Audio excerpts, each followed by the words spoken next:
Aline Sitoé Diatta, a heroine, a prophetess, a lioness of freedom.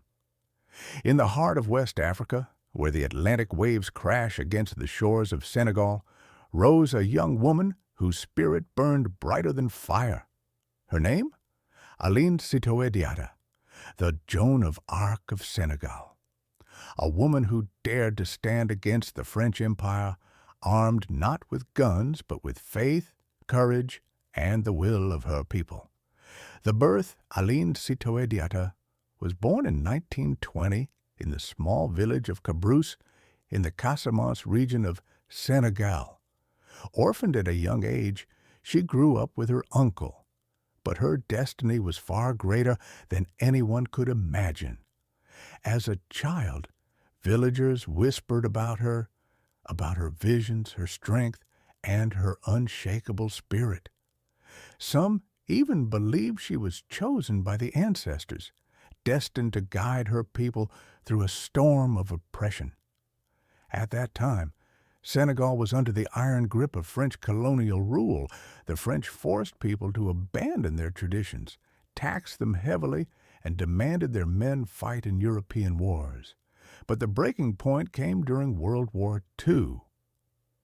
The French imposed the war effort contribution, forcing African peasants to hand over their rice, cattle, and harvests to feed France's war machine. To the Diola people of Casamance, rice was more than food, it was sacred. Taking it away was not just theft, it was an attack on their soul. And in that dark moment, Aline rose.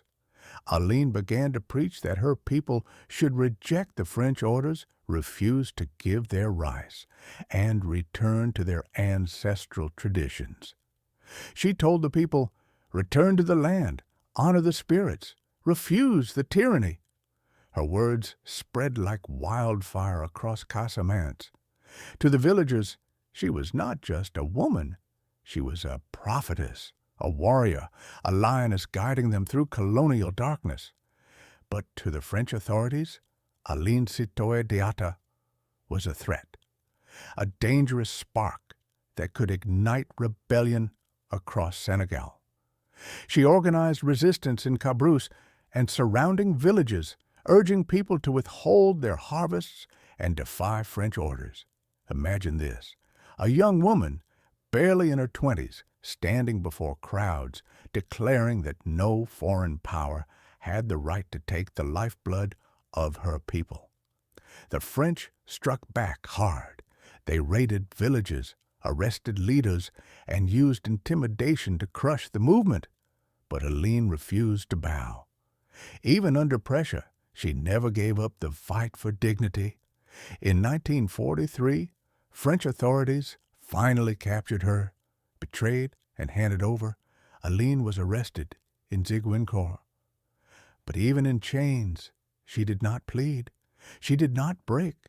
The French tried to silence her, exiling her far from her people, hoping her voice would fade into the winds. Aline was deported to Timbuktu in Mali, far away from her homeland. There, weakened by harsh conditions, she fell gravely ill. In 1944, at just 24 years old, Aline Sitoé Diatta died in exile, alone, far from Casamance, far from the rice fields she had sworn to protect. But her spirit never died. Today, Aline Sitoé Diatta is remembered as one of Senegal's greatest heroines. In Dakar, a square bears her name. In Ziguinchor, a stadium honors her. To the Diola people, she remains the sacred lioness who defied the empire. She was proof that resistance is not measured by weapons, but by courage. She showed that even the humblest farmer, the quietest villager, could stand against the might of an empire. Aline Sitoé Diatta, a young woman who refused to let her people starve, who stood fearless before the empire, who gave her life for dignity and freedom. Her story is not just Senegal's story, it is Africa's story. And today, we remember her not as a victim, but as what she truly was, a heroine, a prophetess, a lioness of freedom. If you enjoyed this story, don't forget to like, share, and subscribe. Who do you think is another forgotten African legend we should cover next? Drop your thoughts in the comments, and together, let's shine a spotlight on the hero's history tried to silence.